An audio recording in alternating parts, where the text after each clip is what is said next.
What the hell are you guys doing in my basement again? Swear to God, people show up unannounced all the time. It drives me batshit. How's it going, eh? Todd, the cheap drums guy, down here in the drum layer. Northern Michigan's drum pimp, baby. You know, it's so cold outside. My wife does all her washing in Tide because it's too damn cold outside. Anyways, what are we doing down here today? Oh yeah, yesterday I got that new Ludwig 14 by 6.5 inch accent snare. Inexpensive snare. And it's going to do all the crazy stuff to it. You know, fill it with concrete, you know, try to get these crazy sounds and stuff. Now, I got smart this time. So, one of my go-to websites on YouTube, one of my YouTube sites I go to, is Sounds Like a Drum.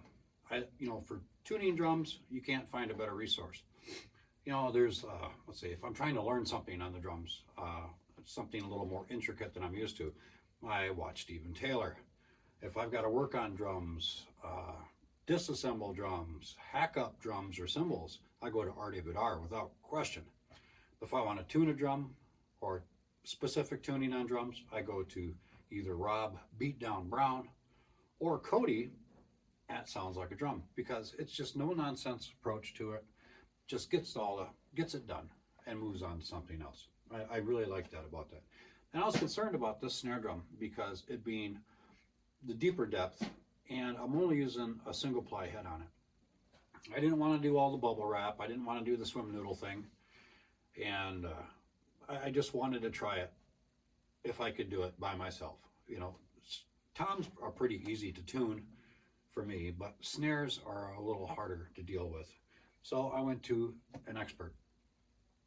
Oh boy, and I'm glad I did. Again, I don't have all the crazy stuff on it, and I am using the studio ring that came with the head, which is the Aquarian texture coated. And even though I didn't need to replace the Rezo head, because it was a made in USA Remo ambassador, it was replaced at some time, and they put a quality head on it. Nonetheless, I got Aquarian on the batter, so I changed out and put the Aquarian on the Rezo side. I do have a couple cotton balls in there just because I like putting cotton balls in there. Because I like to irritate my wife when she's looking for them. She can't find them. She goes, "Bring your bass drum up here. I need some cotton balls." Yeah. So anyways, so again, like I said, I watched Sound Like a Drum, and Cody walked me through it on the video, step by step, how to get it tuned properly. Or, you know, I'm not going to get that drum program sound. You know, it's already been processed and, you know, fixed and all this kind of crap with the equalizers and stuff. But, you know, I've got to realize that you're not going to get that sound. Just raw sound, just playing down here by, you know, you do it all you want to try to do it to your ears, you know, make your ear more, you know, happier with the sounds, but you're just not going to do it. So, like I said, I turned to the experts. And one of the things that was interesting, he was talking about is like when you bring your snares up, tuned up a little higher, and you're bringing it down to get that fatter sound to it. He says, always take it down to a point below where you want to stop, and then stop, and then bring it up just a little bit a notch. He says it's always important to go down past your point just to come back up. So somehow, you know, with the tension rods and the head and getting the tension right, and it made a lot of sense. I don't know how to explain it because I'm a knucklehead. So there you go. But I got this snare at a somewhat of a happy place, because, you know, at first when I'm playing it, it's like there's still the little irritating noise. But when I kicked on some music and started having some fun, it all blends together really well. And there's no harshness when you play it. It's just that good, nice snare sound mixed in with your toms, your cymbals, your hi-hat, your bass drum, and, you know, off the music, the guitar and the bass. It's just kind of all equalizing out into a happy place. And even when I don't have any music and I'm just trying to do something, it's not that unpleasant. It goes hand in hand with everything. And that's what I've got to learn, because, you know, I'm learning every day. You know, Neil Peart, even before his death, he was still learning and still taking lessons from people he idolized, which I respect a great deal. And since I've only been at this a year, technically, or almost a year now, it's like 10 months or so, I've got a long way to go. Holy cow, do I got a long way to go. And just like when I set up a kit, I never set it up the same way twice. It's always different. I'm always moving stuff, always changing. And each drum set I've got to set up differently, so it's just drives you nuts. But anywho, subject of this video is this snare drum, this Ludwig Accent CS 14 by 6.5. Now, playing with this thing, one of the things, again, when I watch Sounds Like a Drum and doing the tuning, I was having an issue with this, the throw-off, that when I went to engage it, I just couldn't engage it. And I had to wind it down and loosen the snares to engage it. So one of the things I did learn, I had the snare wires cranked up far too tight. So I dropped them right down and finagled with it, and the head, like the reso head, like he told me. And then now I'm able to, it works fine. Everything's good to go. I mean, you know, you think you know one thing, but someone proves you wrong. Well, you know, it's kind of like my wife. She proves me wrong on a daily basis. Oh, that's fine. Happy wife, happy life. Oh, but anyways, so I found kind of a happy place with the snare right now. It still has a few little tweaks, but right now, this is where I'm sitting with it. And after this, I'll tell you another little story. Kind of a weird story. But this is it right here.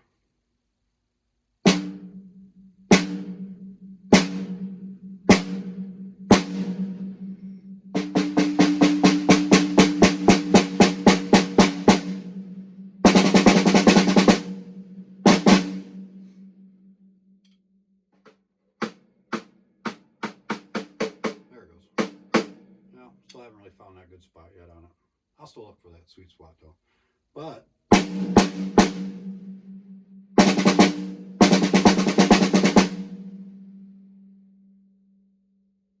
little bit overtone, a little bit.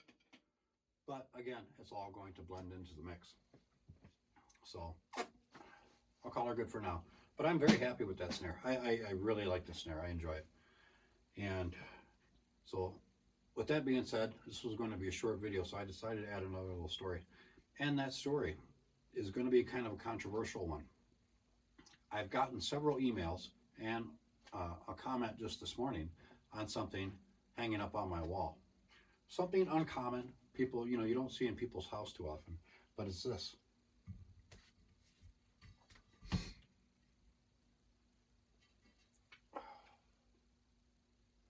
Now, I took a little bit of paint and I highlighted some of the lower areas.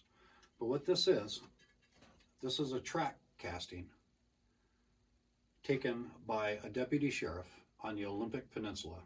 His last name is Hereford, so this is called the Hereford cast. It's a replica cast of a supposed Sasquatch footprint. Now, this track casting came about because of a slew of 911 calls of a number of people calling about some very big dark colored intruder in their backyard, crossing through their yards and stuff like that. So I think after the fourth or fifth call, the deputy finally, you know, got over there, and whatever was moving was really fast. It was really heavy. And there was a series of footprints crossing this one yard, and he was able to make this track casting, the sheriff deputy did. He didn't say what it was, but by the track casting, you can pretty much guess. And this is a replica of that Hereford cast. And if you go by the scale, by the size of this, whatever made this imprint and that whole series of imprint was about 8 feet tall and weighed about 700 pounds. And no, it's not my friend's mother-in-law, although it looks like it probably. But anyways, that's what that casting is. Now, that casting kind of means a little bit to me because I have something that happened to me while I was in the Army back in 96 or 97. I'm not exactly sure what it was. I didn't see anything, but I heard enough, and there was a lot of weird stuff going on. So I'll tell you that story real quick. So I had just gotten to Fort Stewart, and being a part of that division, I was at that was the 24th Mechanized Infantry Division at the time, and they were going to reflag into the 3rd Infantry because they were moving from Germany.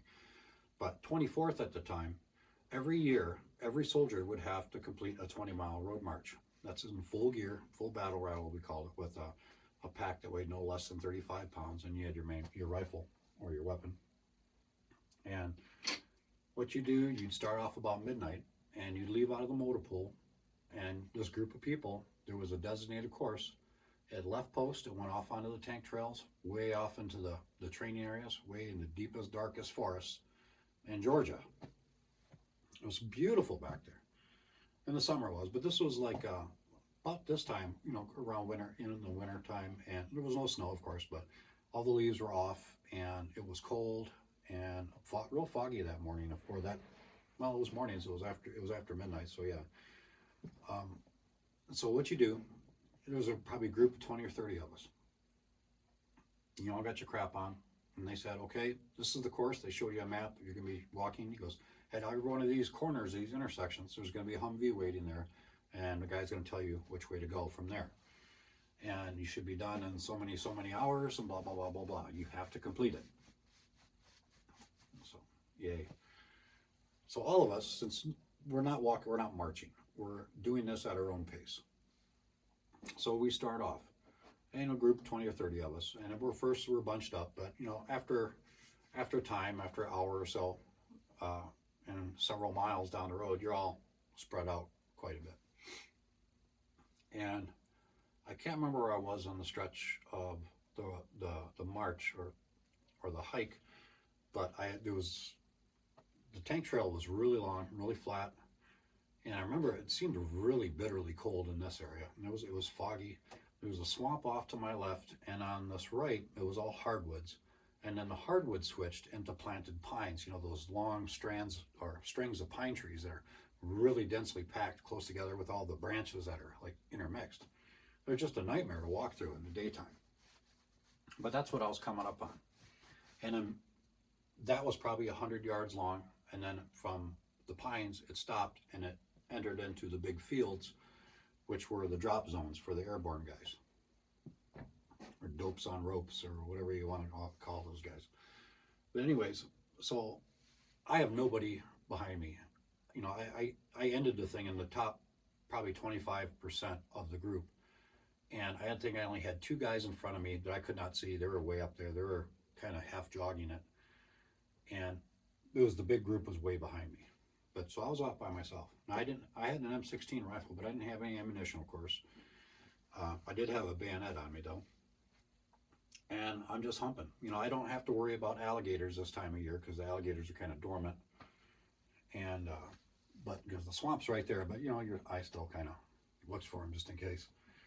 But I'm just cruising along, trucking along, and I hear, average little noises in the woods at night, blah, blah, blah. You don't think nothing of it because there's other wildlife. There's raccoons, armadillos, deer, and those little wild pigs are all over the place. They're not very big, but nothing to worry about. But you hear those going throughout your walk. And I thought I kept hearing something else. No biggie. I'll just keep going.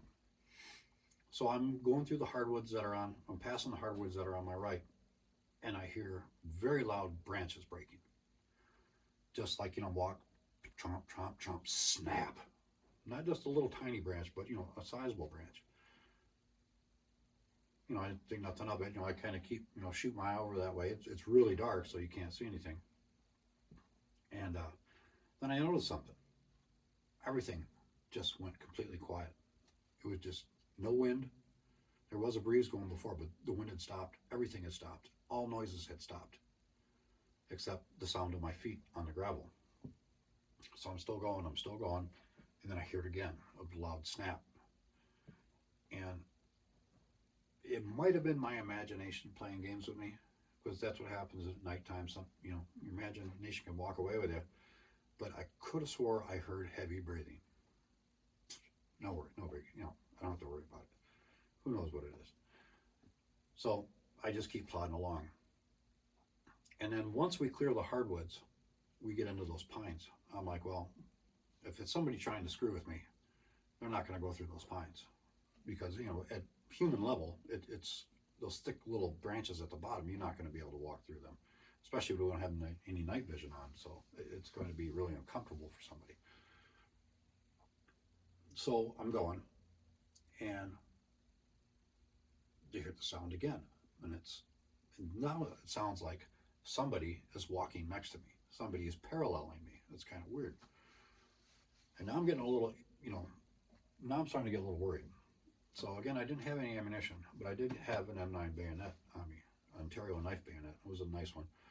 And so, my imagination's not playing games with me. Something big is over here to my right, about 50 feet or so into the woods. I can't see. All I can see is shadows. Something definitely is there. And so I didn't feel like I was that much of a nutcase, so I pulled out my bayonet and I mounted it on the rifle. And then I usually carry my rifle this way, but since the noise was over here, I decided to swap my rifle to the other direction.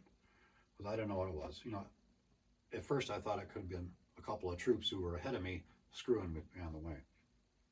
But once we got to the pines, I know if there was soldiers trying to mess with me, they would not be able to go through those pines. So here comes the pines. All right, I should be all right. I should be all right. And now you can hear it almost like footfalls. It's trying to be quiet, but it's not trying to be quiet. And I'm like, well, here comes the pines. So, and as I pass through the pine or pass by the pines, you can hear the pines, little branches breaking through it. Whatever it is, it's moving through the pines. And it's keeping pace with me. So I stop again. It stops. I keep moving. It keeps moving. And I stop again. It stops. Something's definitely there. Okay, this stretch of, I can't remember how much, it was 100 yards or so, the stretch of pines.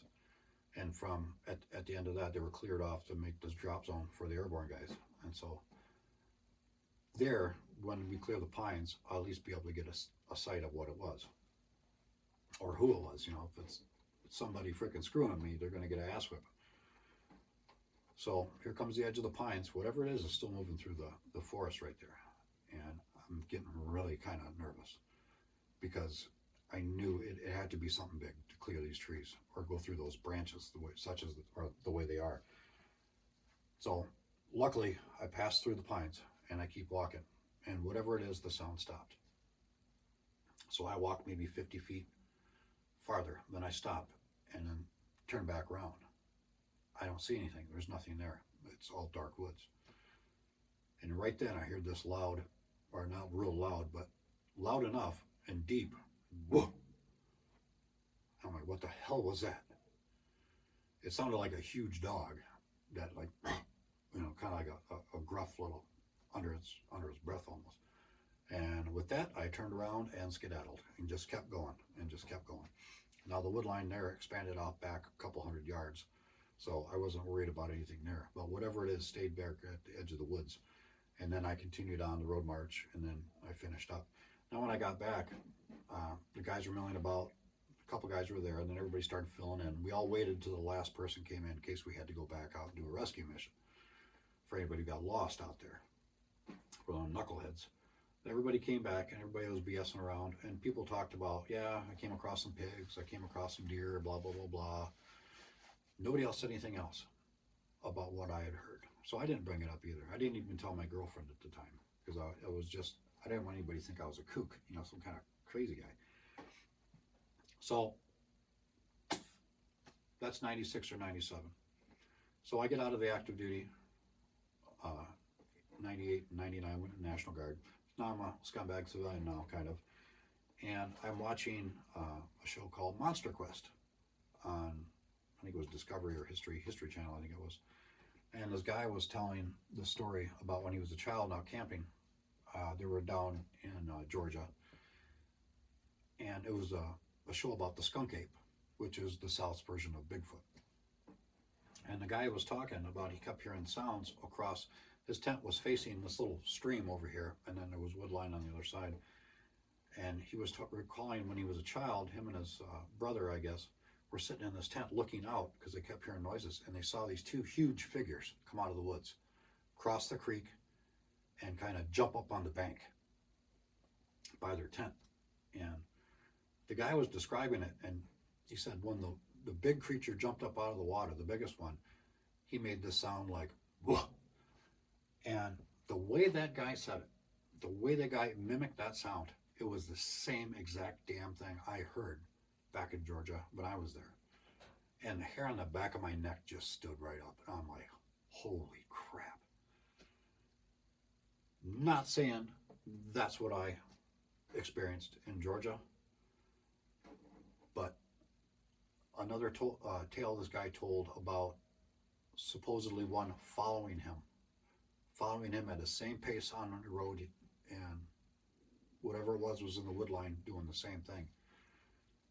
And that's where I started really trying to put two and two together. And I kind of looked into this little Bigfoot thing a little bit, or a lot more after this point, because, I mean, did I have some kind of encounter with something? Did I? It wasn't a soldier. There was no other animal that could have pretty much done whatever that was doing without really revealing itself. So whatever this was aware of itself. And to me, it did seem like whatever it was escorting me out of its area. But I'll never forget that. It was spooky. It was scary, considering the night. And what really made it bad, it was that everything just died. The wind, the sound, the noise, everything except me and it. And I'll tell you one thing, I don't ever want to go through that. I'd rather spend another year in Iraq than deal with something like that again. That was flipping terrifying, because I didn't think whatever it was, if it came out of them woods after me, well, first I would relieve myself in my pants, and then I would run, and I'm sure it would catch me and, do very strange and odd things to me that aliens are usually, expected to do to you. But anyways, that's my odd story about that. And I'm Todd, the cheap drums guy, and that is